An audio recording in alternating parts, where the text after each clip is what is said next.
నిజానికి దైవం ప్రకృతిలో ఎన్నో రహస్యాలను గుప్తంగా నిక్షిప్తం చేశారు.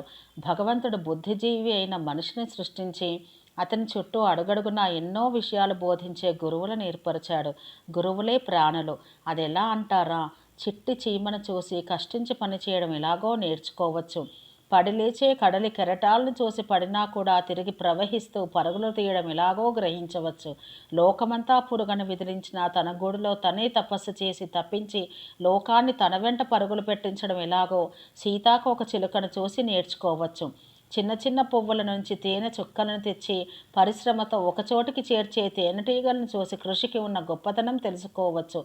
ఎన్నిసార్లు భంగపడ్డా తిరిగి తన గూడు నల్లుకునేందుకు ఎంత పట్టుదల కావాలో సాలేడుని చూసి నేర్చుకోవచ్చు. విరిసే కుసుమాన్ని చూసి వాడిపోతామని తెలిసిన పరిమళాల వెదజల్లుతో పరుల కోసం పాటుపడడం ఎలాగో వివరించవచ్చు.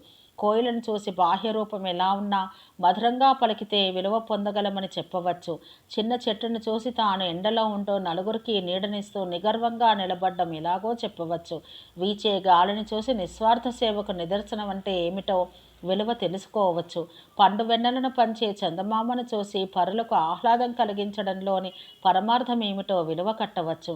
అస్తమించే సూర్యుడిని చూసి ఆసే శ్వాసగా రేపటి కోసం ఎదురు చూస్తూ జీవించడం ఎలాగో అర్థం చేసుకోవచ్చు. కొవ్వొత్తుని చూసి త్యాగంలో ఉన్న గొప్పతనం ఎంతో అలవర్చుకోవచ్చు. చిరుతను చూసి లక్ష్యంపై గురిపెట్టి వేగంగా పరిగెత్తడం ఎలాగో తెలుసుకోవచ్చు. ఒక్కసారి ఆలోచించండి.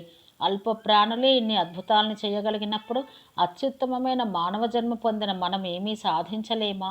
ఈ ప్రకృతిలో మనము ఒక అద్భుతం కాలేమా? ఒక ఆలోచన చేపట్టి దాన్ని శ్రద్ధగా అదే జీవితంగా మలుచుకొని మనం చేయగలిగినవి చాలా ఉన్నాయని, ఈ ప్రకృతిలో ఉన్న ప్రతి జీవి మనకి ఒక గురువై మనకు అన్నీ నేర్పిస్తోంది.